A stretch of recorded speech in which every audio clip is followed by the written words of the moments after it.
বিসমিল্লাহির রহমানির রহিম। আমি আমার বক্তব্যে যাবার আগে এখানে যারা ডিস্ট্রিক্ট কমিশনে উপস্থিত আছেন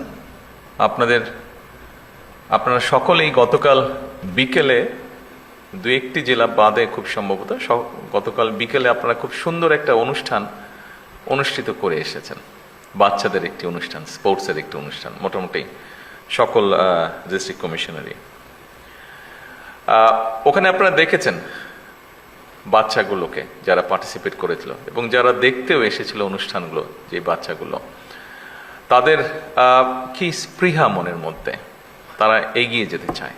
আমার মনে হয় আজকের এই জেলা প্রশাসক সম্মেলনের আমাদের মেইন স্পৃহাটা বা মোটোটা হোক সেই বাচ্চাদের যেই মোটোটা, অর্থাৎ সামনে এগিয়ে যাওয়া, এটাই হোক আজকে আমাদের অনুষ্ঠানের স্পিরিট। এখন আমি আমার ফর্মাল বক্তব্যে আসতে চাচ্ছি। জেলা প্রশাসক সম্মেলনের সম্মানিত সভাপতি, ক্যাবিনেট সেক্রেটারি সাহেব, মন্ত্রিসভার সম্মানিত সদস্য এবং উপদেষ্টাবৃন্দ, উপস্থিত সেনাবাহিনী প্রধান, নৌবাহিনী প্রধান এবং বিমান বাহিনী প্রধানগণ, উপস্থিত জনপ্রশাসনের বিভিন্ন সচিব, বিভাগীয় কমিশনার, জেলা প্রশাসকবৃন্দ এবং উপস্থিত সকল সুধীবৃন্দ, আসসালামু আলাইকুম। একটি অবাধ, সুষ্ঠু এবং নিরপেক্ষভাবে অনুষ্ঠিত জাতীয় নির্বাচনে জনগণের রায় বিএনপি রাষ্ট্র পরিচালনার দায়িত্ব গ্রহণের পরে আপনাদের সঙ্গে আমার এটাই প্রথম আনুষ্ঠানিক একটি সভা বা বৈঠক।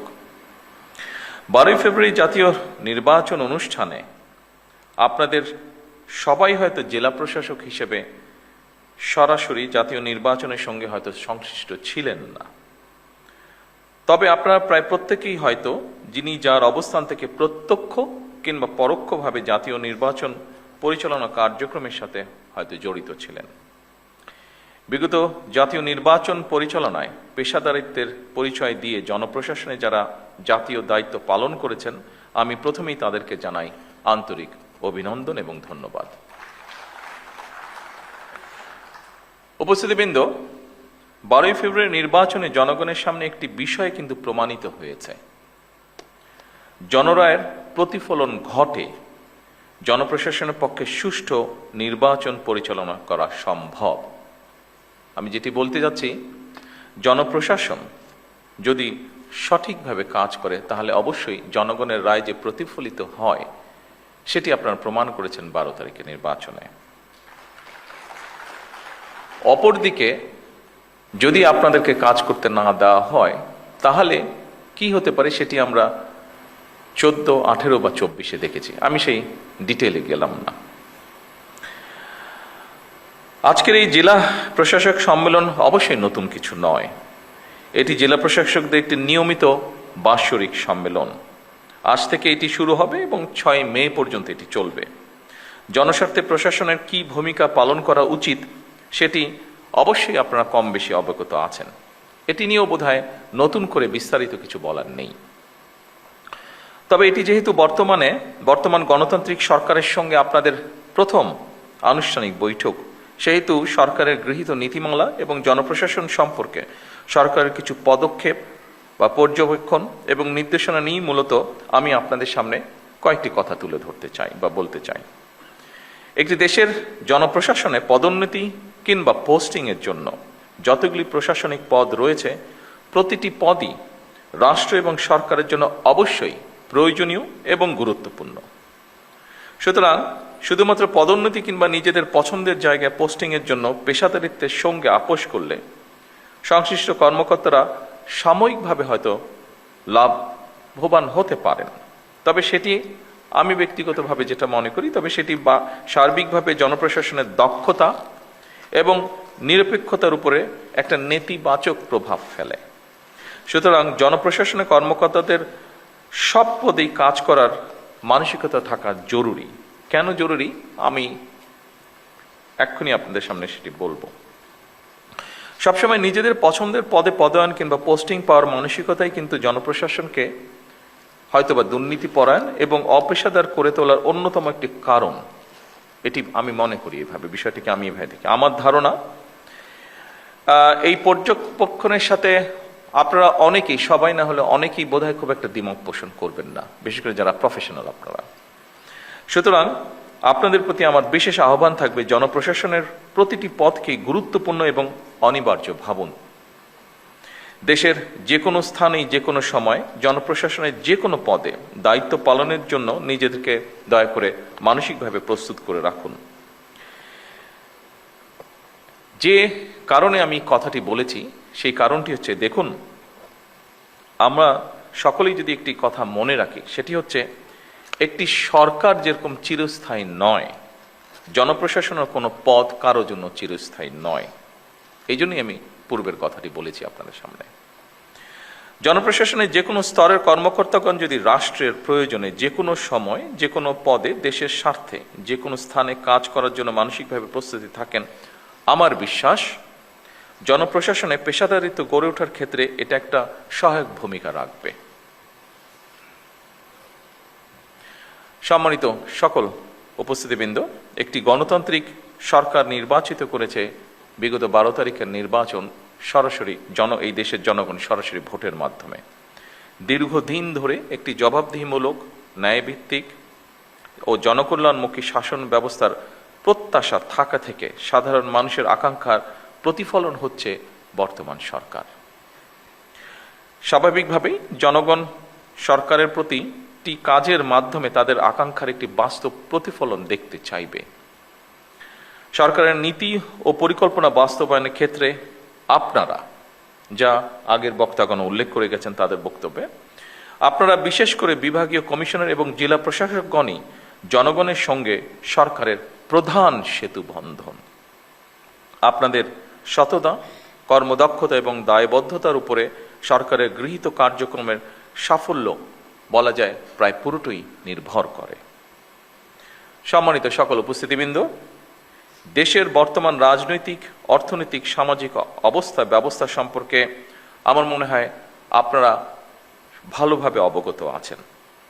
দেশের ইতিহাসে সবচেয়ে ভঙ্গুর অর্থনীতি, দুর্বল বিভাজিত জনপ্রশাসন এবং অবনতিশীল আইন শৃঙ্খলা পরিস্থিতির মধ্যে বর্তমান সরকারকে কাজ শুরু করতে হয়েছিল। যে পরিস্থিতিটির বর্ণনা আমি দিলাম, সেই পরিস্থিতি ছিল যখন আমরা কাজ শুরু করেছি।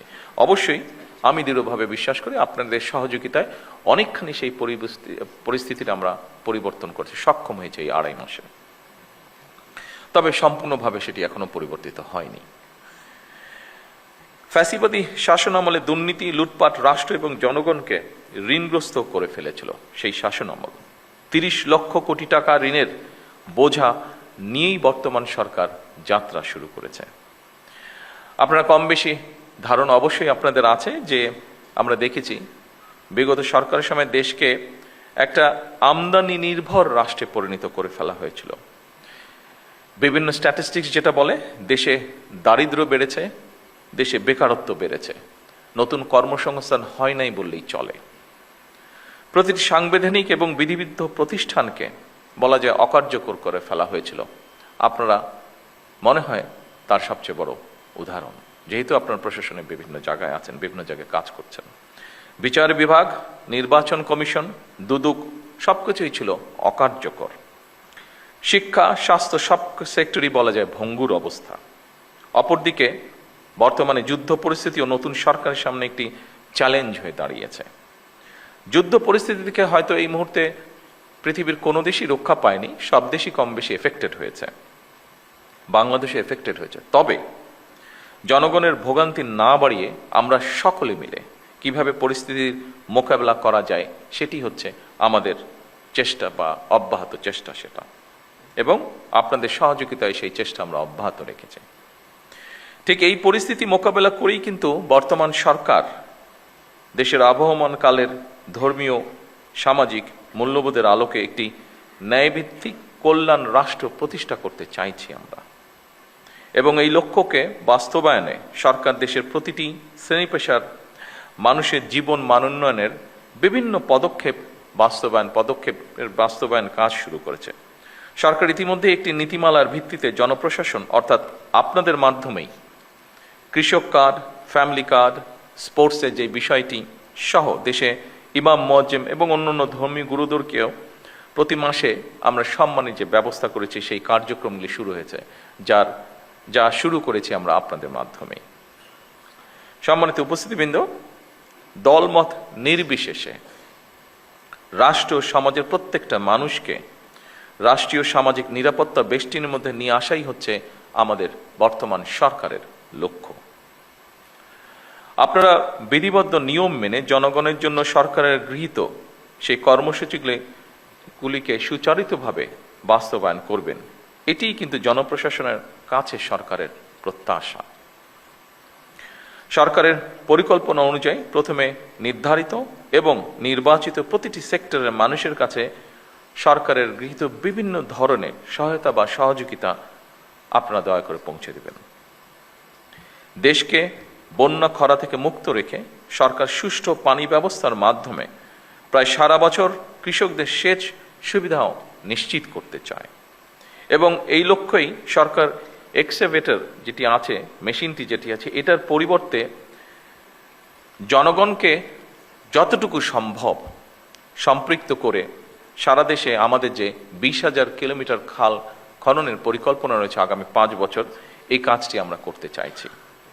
কারণ মেশিনের পরিবর্তে আমরা যদি যতটুকু সম্ভব মানুষকে সম্পৃক্ত করি, আমরা কৃষিপ্রধান বাংলাদেশকে পুনরায় কৃষি বিপ্লবের দিকে নিয়ে যেতে চাই।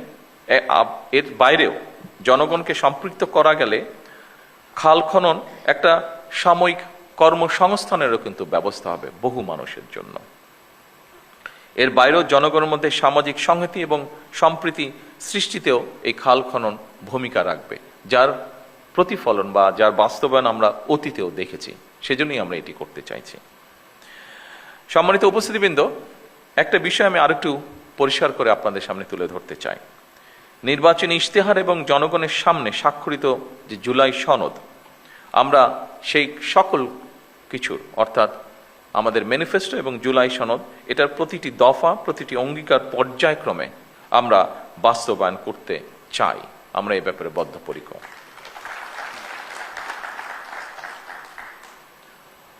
আমি আশা করব আপনারা আপনাদের মেধা ও যোগ্যতা দিয়ে জনগণের কাছে দেওয়া সরকারের প্রতিটি প্রতিশ্রুতি দক্ষতার সঙ্গে বাস্তবায়নে ইনশাল্লাহ ভূমিকা রাখতে সক্ষম হবেন। সম্মানিত বিভাগীয় কমিশনার এবং জনপ্রশাসনের কর্মকর্তাবৃন্দ, আপনারা রাষ্ট্র পরিচালনায় সর্বোচ্চ প্রশাসনিক স্তরে অবস্থান করছেন। একটি শক্তিশালী, জবাবদিহিমূলক, আইনসম্মত এবং জনবান্ধব রাষ্ট্র ব্যবস্থা গড়ে তোলার ক্ষেত্রে আপনারাই হচ্ছেন কিন্তু সরকারের অন্যতম প্রধান চালিকা শক্তি। সুশাসন বর্তমান সরকারের রাষ্ট্র পরিচালনার মূল ভিত্তি আমরা করতে চাইছি। সুশাসনের জন্য প্রয়োজন দক্ষ ব্যবস্থাপনা, যোগ্য নেতৃত্ব এবং অবশ্যই জবাবদিহিতা। দুর্নীতির বিরুদ্ধে সরকারের অবস্থান পরিষ্কার, সেটি হচ্ছে আমরা কম্প্রোমাইজ করতে চাই না দুর্নীতির সাথে। নির্ধারিত সময়ের মধ্যে প্রকল্পের বাস্তবায়ন করা অত্যন্ত জরুরি। ব্যয়ের ক্ষেত্রে সর্বোচ্চ স্বচ্ছতা বজায় রাখা অন্যতম গুরুত্বপূর্ণ একটি বিষয় এবং একই সাথে কাজের গুণগত মান নিশ্চিত করা সংশ্লিষ্ট প্রশাসনিক কর্মকর্তাদের একটি গুরুত্বপূর্ণ দায়িত্ব। একই সঙ্গে সম্মানিত সকল উপস্থিতিবৃন্দ, সম্মানিত জেলা প্রশাসকবৃন্দ, একই সঙ্গে প্রয়োজনের অতিরিক্ত আইন কানুন ও জটিলতাকে অজুহাত হিসাবে আমরা ব্যবহার না করি, বরং বাস্তবসম্মত, কার্যকর ও জনস্বার্থ সংশ্লিষ্ট সিদ্ধান্ত গ্রহণের মানসিকতা আমরা প্রশাসনের সকল পর্যায়ে গড়ে তোলার চেষ্টা করি, যাতে করে জনগণ সময় মতন সরকারের প্রতিটি কর্মসূচির প্রত্যাশিত যে সুফল সেটি লাভ করতে পারে। আমরা চাই সততা, মেধা এবং দক্ষতাই হবে জনপ্রশাসনের নিয়োগ, বদলি কিংবা প্রমোশনের মূল নীতি।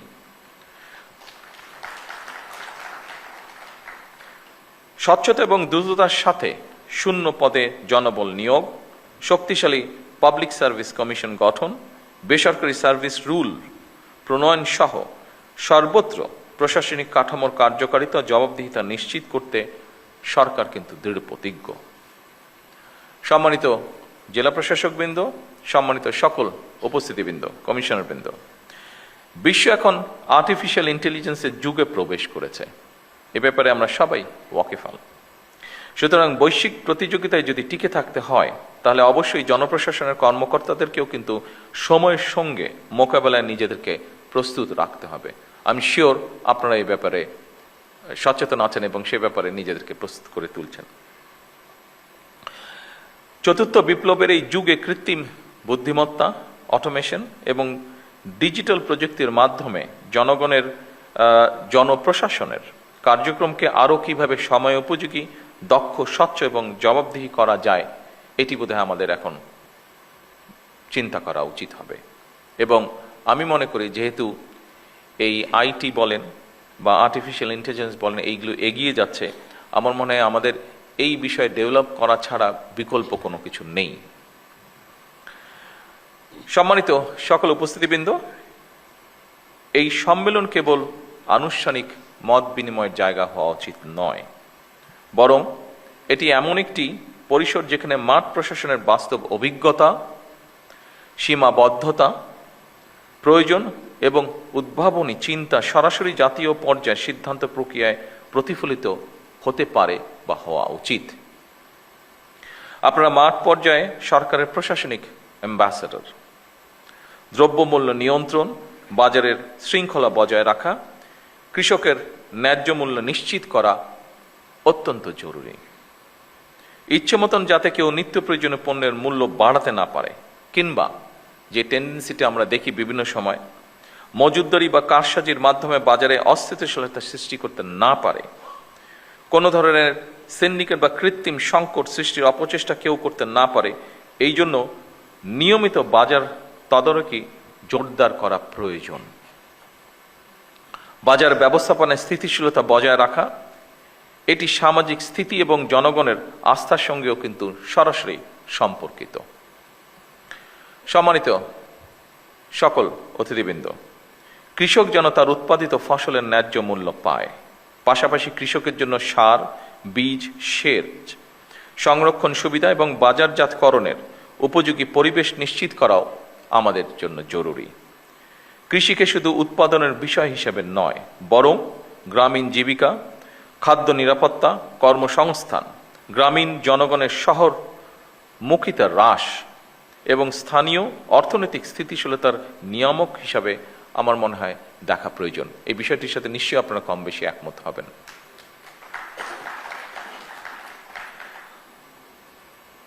সম্মানিত উপস্থিতিবৃন্দ, মোবাইল কোর্ট পরিচালনা কার্যকর, নিয়মিত এবং দৃশ্যমান করা প্রয়োজন। অনেকগুলো ক্ষেত্রে, আমি ক্ষেত্রগুলো যেহেতু আগে আলোচনা করেছি সেজন্য সেখানে আর গেলাম না।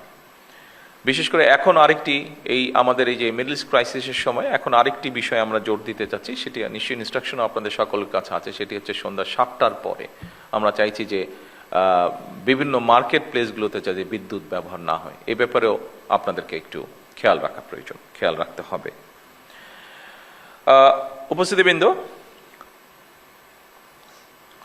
মোবাইল কোর্ট পরিচালনা কার্যকর, নিয়মিত এবং দৃশ্যমান করার জন্য জরুরি পদক্ষেপ বা জোর পদক্ষেপ আপনারা দয়া করে গ্রহণ করবেন, যাতে করে আইন লঙ্ঘনের ক্ষেত্রে তাৎক্ষণিক ব্যবস্থা গ্রহণ করা যায় এবং জনস্বার্থ সংশ্লিষ্ট অপরাধ দ্রুত দমন করা সম্ভব হয়।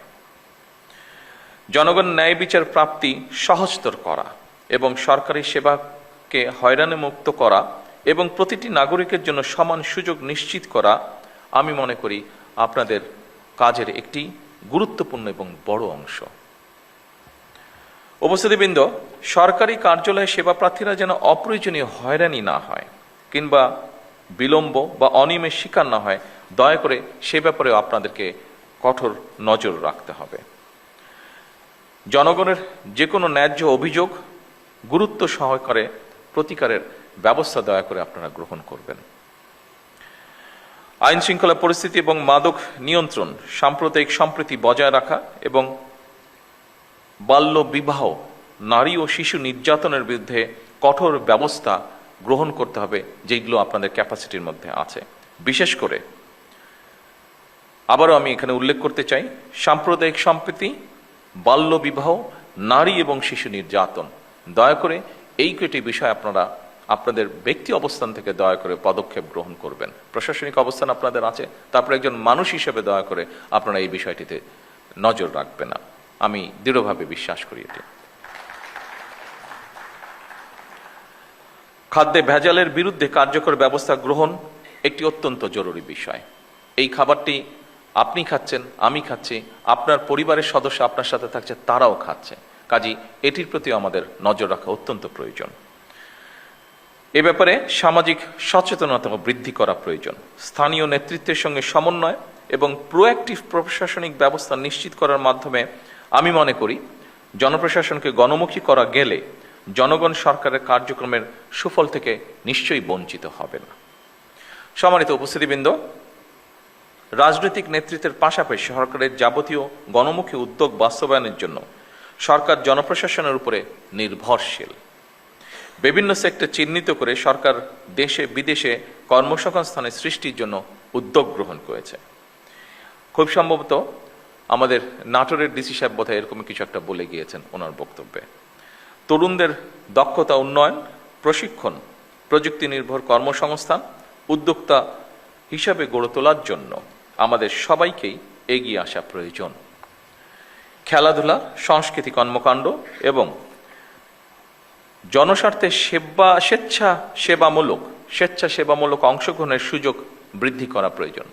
যেমন আপনারা এর ভিতরে একটি কাজ করছেন, সেটি হচ্ছে যে ক্লিনিংয়ের কাজ আপনারা করছেন আপনাদের স্ব এলাকায়, খাল খননের বিষয়টি আছে, এরকম অনেকগুলো বিষয় আছে। কয়েকটি বিষয় আমি বক্তব্যের বাইরে, আমার যে স্ক্রিপ্ট বক্তব্য আছে এটির বাইরে আমি চিন্তা করেছি আমি আপনাদের সাথে আলাপ করব। যেমন গতকাল যেরকম একটা অনুষ্ঠান হয়েছে, আপনি যদি আপনাদের এলাকায় শিক্ষা মন্ত্রণালয়, যে দায়িত্বে যারা আছেন, কালচারাল মিনিস্ট্রি যারা আছেন, এদের সাথে কথা বলে যদি আপনারা আপনাদের জেলাগুলোতে, উপজেলাগুলোতে ইউনিয়ন, স্কুল, কলেজের বাচ্চাদের মধ্যে বিভিন্ন রকম কম্পিটিশনগুলো যদি শুরু করতে পারেন, ডিবেট প্রতিযোগিতা হতে পারে, স্পোর্টস হতে পারে। কেন স্পোর্টস সব সময় শীতকাল আসলে হতে হবে? কেন অন্য সময় স্পোর্টস হতে পারবে না? কেন কালচারাল অনুষ্ঠান ওই 26শে মার্চে হতে হবে, 16 ডিসেম্বর হতে হবে, 21শে ফেব্রুয়ারিতে হতে হবে স্কুল পর্যায়ে? কেন এটা হতে হবে? কেন আমরা এটা চেঞ্জ করতে পারবো না? কেন সারা বছর হতে পারবে না? এর বাইরেও আপনারা এখানে আমাদের কৃষি সচিব আছেন, রফিক সাহেব আছেন, রফিকুল ইসলাম, উনি বগুড়ায় ডিসি হিসেবে, জেলা প্রশাসক হিসেবে দায়িত্ব পালন করছেন। সেই সময় আমরা একটা অনুষ্ঠান করেছিলাম। বছরের 2-1টি সময় আমরা শহরের একটা অংশের ভিতরে আমরা বিভিন্ন রকম ফেয়ার করেছিলাম। যেমন ধরেন মহিলারা বিভিন্ন জিনিস অনেকেই ঘরে বসে বানায়, সেটার একটা ডিসপ্লের মতন আমরা করেছিলাম, অর্থাৎ মিনা বাজার সর্ট অফ। কালচারাল অনুষ্ঠান হতে পারে। আমাদের শিল্পকলা একাডেমি আছে, মোটামুটি অনেক জেলাতেই আছে।